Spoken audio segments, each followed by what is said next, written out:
Hello everyone, আসসালামু আলাইকুম। কেমন আছেন সবাই? আশা করছি আল্লাহর অশেষ রহমতে সবাই খুব ভালো আছেন। আমি ভালো বলতে আমার শরীরটা একটু খারাপ, তাছাড়া আল্লাহর রহমতে আমার ফ্যামিলির সবাই খুব ভালো আছে। এই যে দেখছেন, চলে আসলাম আরেকটি ব্লগ ভিডিও নিয়ে আপনাদের সামনে। আসলে আজকে ভিডিও দেওয়ার কোনো ইচ্ছাই ছিল না, তারপরে ভাবলাম ছোট্ট মোটো একটা দিয়ে দিই। এই যে হাঁস পরিষ্কার করছি, আসলে অনেক দিন ধরে হাঁস খেতে মন চেয়েছিল, তাই আর কি আপনাদের ভাইয়া এটা নিয়ে আসলো, 2টা হাঁস আনলো, এনে যে উনিও সাথে পরিষ্কার করে দিচ্ছে, কারণ শরীরটা অসুস্থ হতে সবাই জানেন। এই যে দেখছেন আপনাদের ভাইয়া পরিষ্কার করে দিচ্ছে, এদিকে ওর টাইম হয়ে গেছে, ও চলে গেছে একটা পরিষ্কার করে দিয়ে, আর একটা আমি করলাম আর কি। তো এই যে হাঁস 2টা পুরায় নিয়ে আসছি।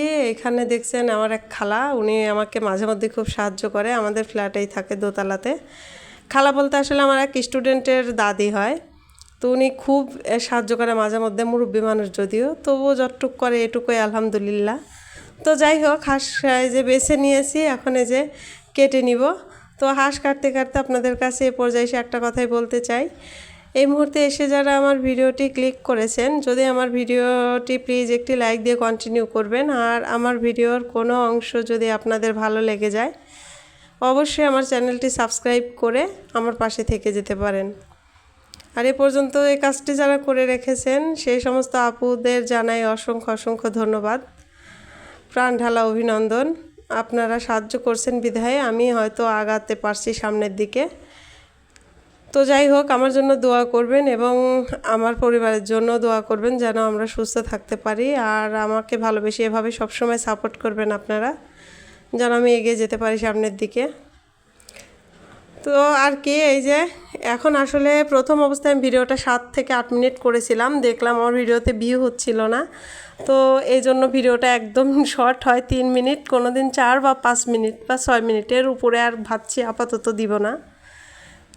এই যে এখানে দেখছেন আমি আমার মাটাকে খাওয়াতে নিয়ে আসছি, উনি মাংস দেখেই বলল যে মা রোস্ট রান্না করে দাও। তো আসলে বুঝতেই পারছেন শরীর খারাপ, রাত অনেকই হয়ে গেছে, রোস্ট রান্না করা সম্ভব না। একটা হাঁসের লেগ পিস নিয়ে আমি আর কি ওকে একটু মশলা দিয়ে একটু ফ্রাই করে দিয়েছি, তো সেটা দিয়ে যে টিভি দেখছে আমার মাটার ভাত খাচ্ছে। আরও ওই যে ঘড়িতে দেখুন এখন রাত 10:30 বাজে। অনেক কষ্ট আসলে হয়েছে, এমনি অসুস্থ শরীর, তারপরে এই যে কাজ তো না করলেই না, কি করা। তো যাই হোক, এই যে আমার সোনামণিকে আমি এখন খাইয়ে দিব, ও খেয়ে ঘুমায় যাবে, তারপরে আর কি বাকি কাজগুলো আমি নিশ্চিন্তে সেরে নিতে পারবো। শুধু হাঁসটাই কেটে বেছে রেখে দিয়েছি ধুয়ে, আমি পলিও করি নাই, ভাবছি যে ও ঘুমাক, নিরিবিলি অবস্থায় করব, ততক্ষণ পানিটা ঝরুক। তো ওকে ঘুমায় দিয়ে এই যে আমি চলে আসছি এখন রাতের খাবার রেডি করতে। রাতের খাবার বলতে ছেলের জন্য ভাত আছে, দুপুরের ভাত তরকারি সব আছে, শুধু আমি আর আপনাদের ভাইয়া খাবো। রুটি কিছুতেই বানাতে মন চাচ্ছিল না, তাই আর কি এই যে দেখছেন আমি এখানে চাপড়ি বলতে আসলে এক গুলা রুটি বানিয়ে নিচ্ছি, আর ডিম ভেজে নিব, আর হচ্ছে আপনাদের ভাইয়াকে চা বানিয়ে দিব, দুধ চা হলে উনি হয়ে যাবে।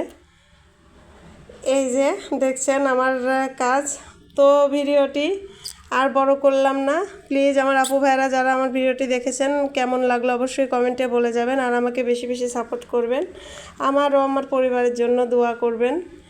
আমিও আসলে আপনারা বিশ্বাস করবেন কি না, মন থেকে সব সময় সব আপু ভাইদের জন্য দোয়া করি, যেন সবাই সুস্থ থাকে, ভালো থাকে। আসলে অসুস্থ যে কী জিনিস সেটা বলে বোঝানোর মতো না। তো যাই হোক, আজ এই পর্যন্তই, দেখা হবে নেক্সট ভিডিওতে, সে পর্যন্ত সুস্থ থাকবেন, আল্লাহ হাফেজ।